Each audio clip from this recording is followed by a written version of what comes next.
Os anos 90 foram aqueles tempos em que o índice na tampa do porta-malas realmente correspondia à cilindrada do motor sob o capô. Assim, a placa S280 significava um bloco de 6 cilindros com capacidade de 2,8 litros e potência de 193 cavalos de vapor. É improvável que alguém duvide que este motor não tenha lugar em um navio tão grande. O mesmo pode ser dito da versão S320 ou S320, com o mesmo motor, mas ampliado para 3,2 litros, 231 cavalos de vapor. Ambas as versões estavam disponíveis com transmissão manual. Vale ressaltar que o bloco de todas essas unidades possuía 6 cilindros dispostos em fila. Os turbodiesel não se distinguiam por suas proezas valentes. Aqui foram utilizadas unidades OM600 de 6 cilindros com volume de 3,0 e 3,5 litros, desenvolvendo 177 e 150 cavalos de vapor. Respectivamente. O torque, 310-330 Nm, não impressionou e não foi muito superior ao do mais modesto motor de aspiração natural, 270 Nm. O TD só permitia custos operacionais mais baixos porque o óleo diesel era mais barato que a gasolina naquela época. Mas o desempenho severo do motor diesel não correspondia de forma alguma ao caráter exclusivo do Mercedes S-Class. Apenas o V8, 400, 420 e 500, e o V12, 600, proporcionaram verdadeiro prazer. Os V8 de 4,2 litros mais fracos desenvolveram 279 e 286 cavalos de vapor. S400 e 420, enquanto o de 5 litros tem 320-326 cavalos de vapor. Porém, um parâmetro ainda mais importante é o torque, atingindo o valor de 480 Nm. O V8 básico gera 400 Nm, o que também é bastante. O V12 de 6 litros tem desempenho fenomenal, desenvolvendo 394 ou 408 cavalos de vapor. O torque máximo de 580 Nm garante aceleração até 100 km por hora em menos de 7 segundos. As versões básicas com motores V6 a gasolina estavam equipadas com uma transmissão manual, uma transmissão automática estava disponível por um custo extra. Todas as outras modificações foram equipadas exclusivamente com transmissão automática. Antes do restyling e nos modelos diesel até ao final da produção, foi utilizada uma arma de fogo automática de 4 velocidades. A partir de 1995, começaram a instalar uma transmissão automática de 5 velocidades mais eficiente.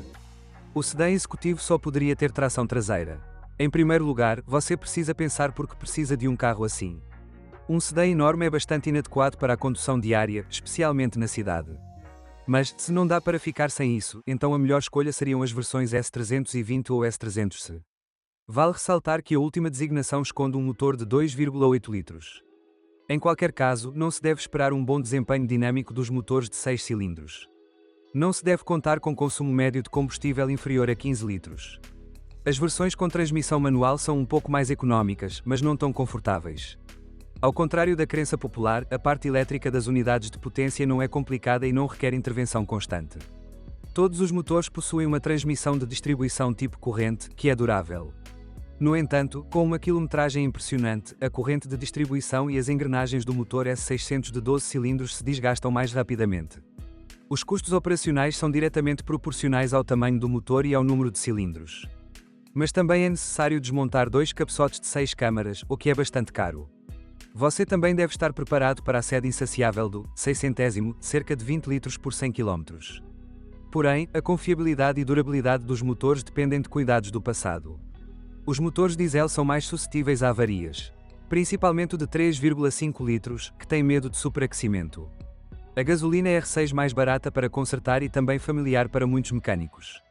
A manutenção de um V8 é um pouco mais cara e, se algo sério acontecer com um V12, você dificilmente terá condições de consertá-lo. Ao procurar uma cópia adequada, você deve evitar carros convertidos para funcionar a gasolina. É quase impossível avaliar a qualidade da instalação dos equipamentos a gás e a regularidade da sua manutenção. O Classe S dos anos 90 é um dos carros executivos mais confiáveis de sua época. 10 anos de desenvolvimento não foram em vão. Embora os proprietários das classes C e Classe enfrentem corrosão, a carroceria do W140 pode suportar muito mais. As instâncias dos 2 primeiros anos de produção, 1991 e 1992, são menos suscetíveis à corrosão.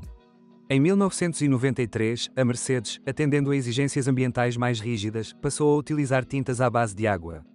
Eles resistem menos à ferrugem e começam a descascar mais rapidamente do que os vernizes mais antigos à base de solvente. Mas mesmo que apareça ferrugem, o metal resiste à corrosão por muito tempo. A parte elétrica praticamente não falha, mesmo com equipamentos tão ricos. Problemas com equipamentos elétricos só podem surgir após acidentes graves e inundações. No entanto, você deve verificar o funcionamento de todos os sistemas, especialmente dos vidros elétricos e do controle de temperatura. Ao comprar uma cópia relativamente barata, você precisa se concentrar no exame do motor e da transmissão automática. Consertar essas unidades não será barato.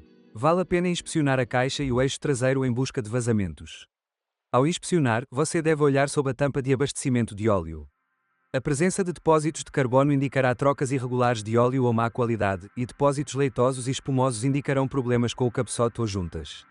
O óleo da transmissão automática deve ser vermelho escuro, mas não marrom, e não deve ter cheiro desagradável de queimado. Em seguida, você deve prestar atenção à suspensão. Devido à sua grande massa, seus componentes se desgastam com relativa rapidez. Os rolamentos das rodas sofrem com bastante frequência. Comprar uma boa cópia não o protegerá de possíveis reparos. Tudo depende do passado. Mesmo os carros em excelentes condições apresentam muitas deficiências, principalmente relacionadas à idade. O fato de o preço do Classe S ter caído significativamente não torna os reparos mais acessíveis. O uso intensivo mata rapidamente pastilhas e discos de freio de qualidade média. Quanto mais potente for o motor, maiores serão as rodas. Se você for dirigir por um longo período, substitua os componentes desgastados por produtos de maior resistência.